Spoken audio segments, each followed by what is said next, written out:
Hey everyone.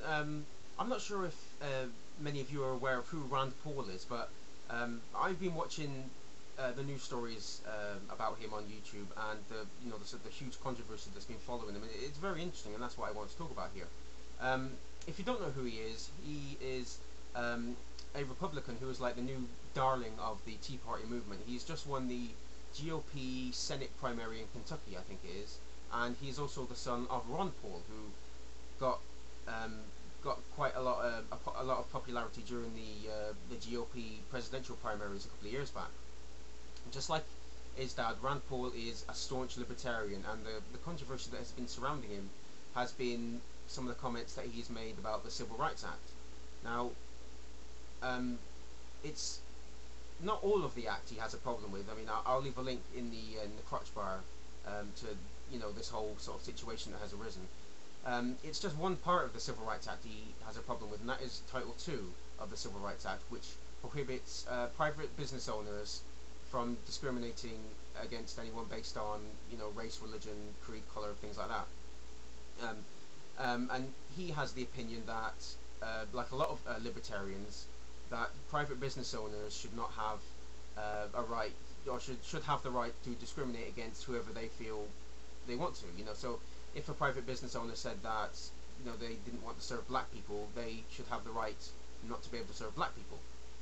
And obviously this has generated a lot of controversy. A lot of pretty much every interview he's been in, he's just been hitting with these questions left, right, and centre, and he's not budging on what he said. I mean, he's not really answering the questions correctly. He's not giving a straight answer, but he is sticking to what to his beliefs and to his philosophy, and I got to give him kudos for that, even just the minimum of kudos, because he is a staunch libertarian, just like his dad, and he has a certain political ideology, and he's not shifting from that, even if it's wildly unpopular like it is. Now I don't agree with him. I don't agree with him at all, but I don't think this makes him a racist either. I'm not one of these people that's just going to jump on him because he says some inflammatory things. If I thought he was racist, then I would say it, but I just don't think he is. I just think this is the political beliefs that he has. He wouldn't, or he says that he wouldn't visit or patronize one of those words, any business or establishment that would be prejudiced against a certain group of people, and you either got to take him at his word or you don't.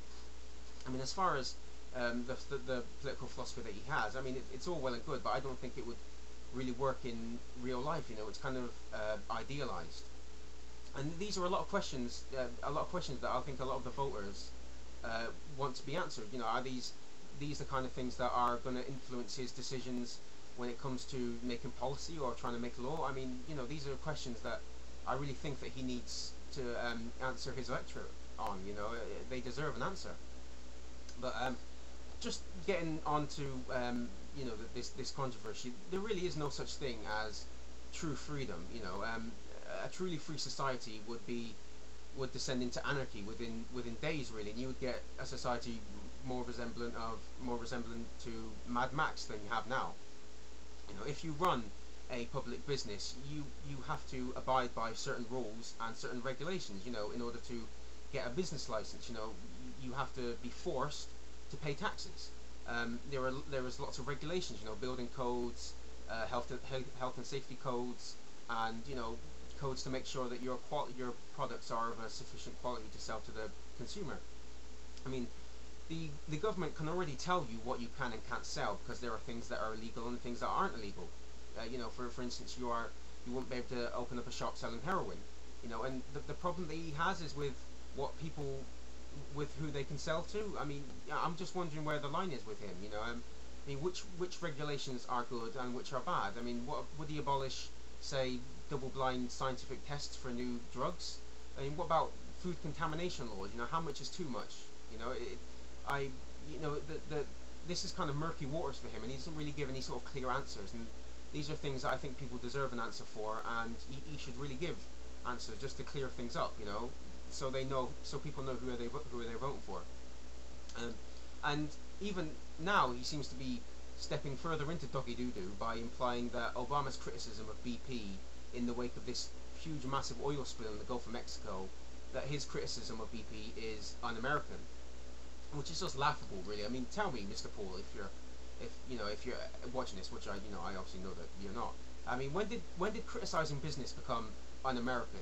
When did laying the blame squarely at the feet of the company whose fault this is become un-American? Companies are not above blame. They are not these they're not like a bastion of fairness and justice in the world, and they are certainly not untouchable.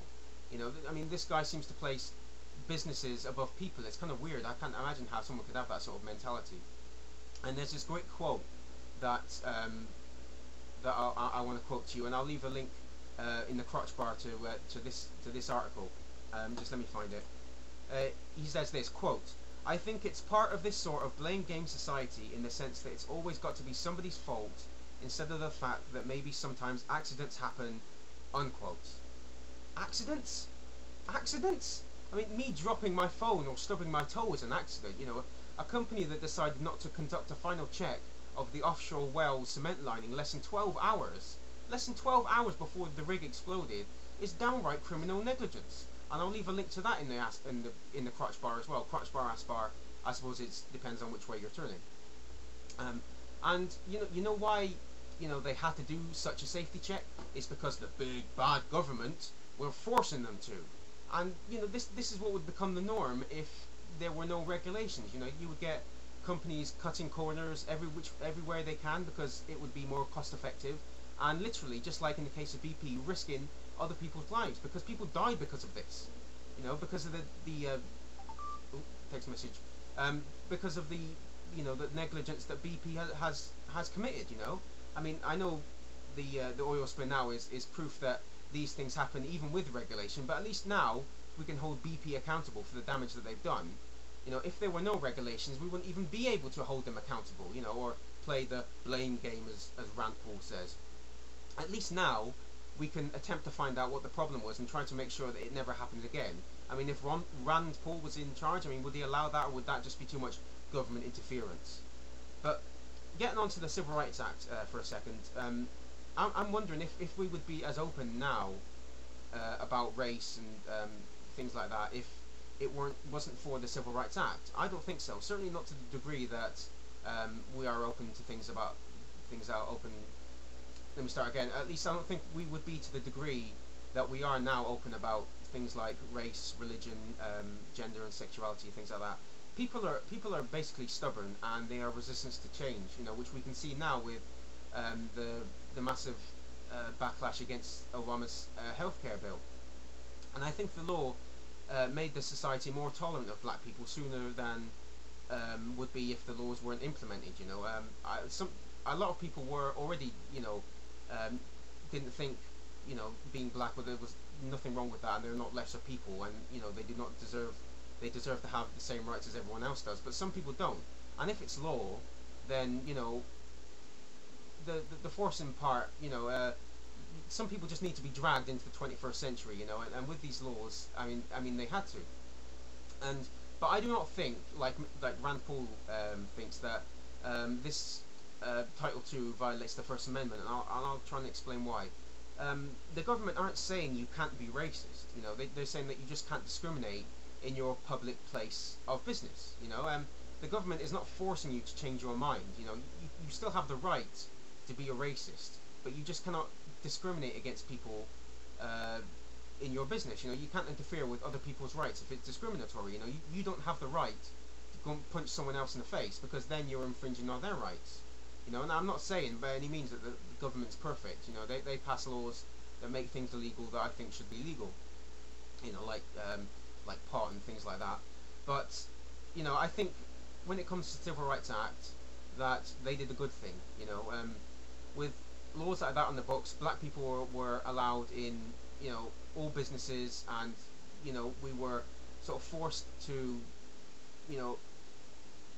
interact with them, and sort of talk to them, swap cultures, and over time people are going to find out that there is nothing, what's the point in being discriminatory against people that just have a different skin color, and that's hopefully where we are now. I mean, there are still racists around, but I think we're with this law, we were a lot better off than we would be if we didn't have that law. I don't know if I explain myself well here.